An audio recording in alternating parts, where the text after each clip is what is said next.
As the owner of the call, your responsibility literally is to keep the meeting on track, on time, make sure that you're catching any verbal or nonverbal cues coming from your prospects, especially when the subject matter expert is talking. Watch your prospect, watch their body movements.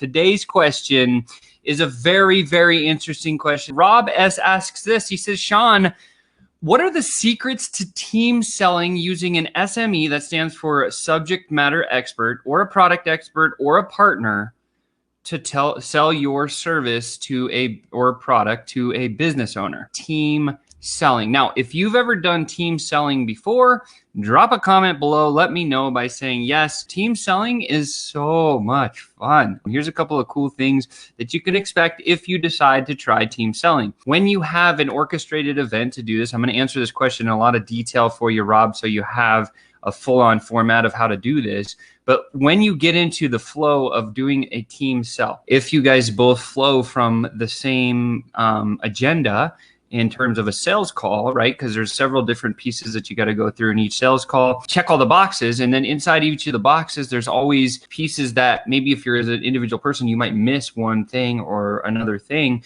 where if you have a team sell person with you, they can say, oh, hold on a second, let me jump in there and add this. What's this question? What's the answer to this thing? You're able to get twice as much info because you have two brains working on one opportunity. And I just love the team sell. I love the dynamic of bouncing back and forth, the chatter. It creates a different selling environment because the client doesn't feel as if they're being cornered so much so because there's 3 of you or 4 or however many that are in the room. So I totally love team selling. I always encourage it. If you can put it into your process one way or another. For example, if you're an agency owner and you complete a discovery call, like one of the things that we found so successful these days is the 2-call close. Now, we're going to be teaching the 2-call close in our mastermind, and that's really amazing. But the secret to the 2-call close is discovery call, and then going back and having what we call the closer call or the finishing call, whatever.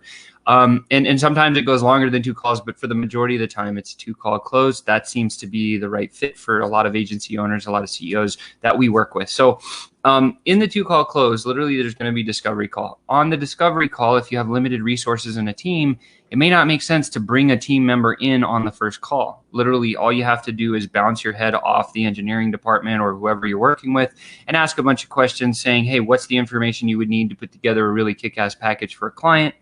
And then, so that's a little bit of pre-work that you got to do. That's the first piece.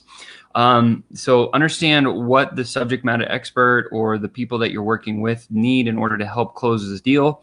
So that's the first thing. The second thing is this: before you go into the closer call, because so like the first meeting you go in alone, get the information, bring it back to your team, and then tee it up for them to hit a home run, bringing in the subject matter expert. There's a lot of ways you can play off each other when you get into the second call, which is awesome. However, here's the most critical piece.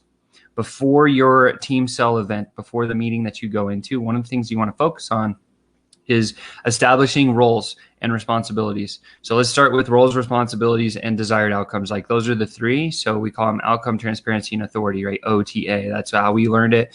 I'm sure there's another way of saying it, but roles, responsibilities, and desired outcome are the 3 things that you're looking for. So before you go into a team selling opportunity, get with the person that you're going to be doing the team selling with, whether it's a subject matter expert or whether it's a business partner or whoever it's going to be, and just define very clearly, hey, who's running this meeting? Is it going to be you or is it going to be me? Right? And then we know instantly whoever takes the lead in the meeting is then responsible for a couple of things. Here's what they're responsible for: making sure that we set an agenda, making sure that we stick to an agenda, and making sure that we get all of the questions answered that we need for our subject matter expert. We need to make sure that all the questions are asked as the leading role in the call. We also take command, and we are a little bit more decisive in terms of like making things happen, holding agendas, and doing those types of things. So that's the first role for the person who takes the main role in the call. Now, who's the role for the second person is the subject matter expert or the product expert, right? So when you have a subject matter expert coming in, the only time that I would ever bring in an SME is literally if there's something super technical that I need someone to come and sharpshoot or kill some particular point with the opportunity so that they know we can smash that, right? So if it's a subject matter expert, make sure that you as the running person or the person running the meeting set them up for success, saying, here's the one angle or the one lane that I really want you to just fire on as hard as you can. So if we have this conversation before we go into the second call, then he's going to know exactly what his role is. He's going to be cued by you. And what happens is it creates this really kick-ass flow in the meeting when you're doing the team selling dynamic. And of course, they will always add value. So just tell them, like, open your mouth. If you hear something that's hangnail or we need to talk about it, just say, hey, can I just jump in and add this or talk about this?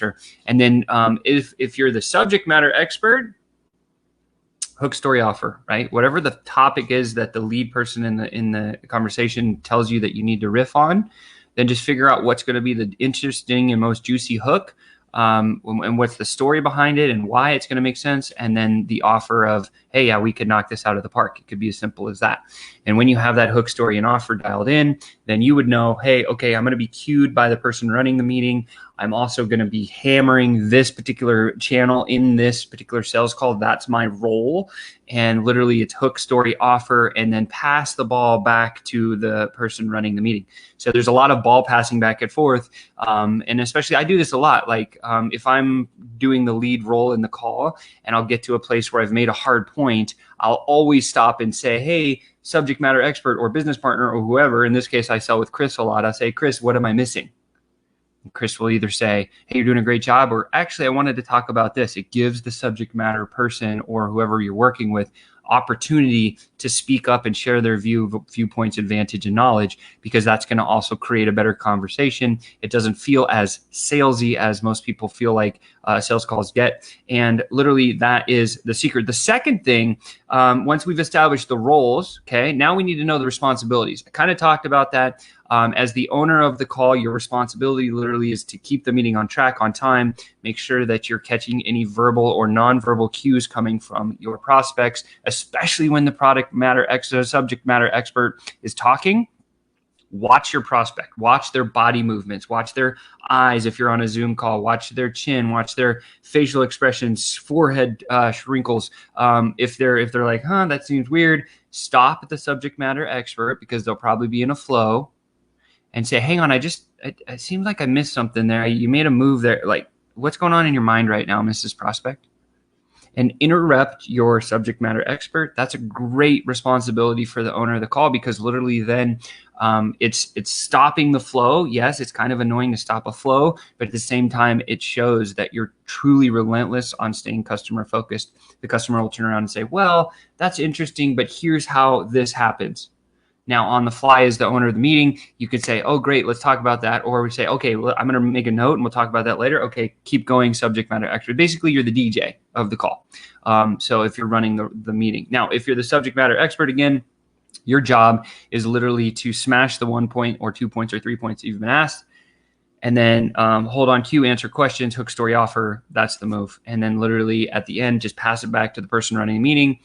And then at the end of this, the closing question should literally be, after talking about all this stuff, like, I know that we're a fit on our side. Subject matter expert, do you feel like they're a good fit for us? And then if you're the subject matter expert, you can wait there for a second, be like, okay, yep, I think they're a pretty good fit for us. We can definitely serve them at a very high level.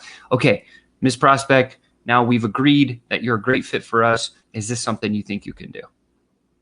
And then both of you guys just be quiet and wait for their objections to kind of surface, talk about those, jump over those speed bumps, and say, again, is this something that you think you can do?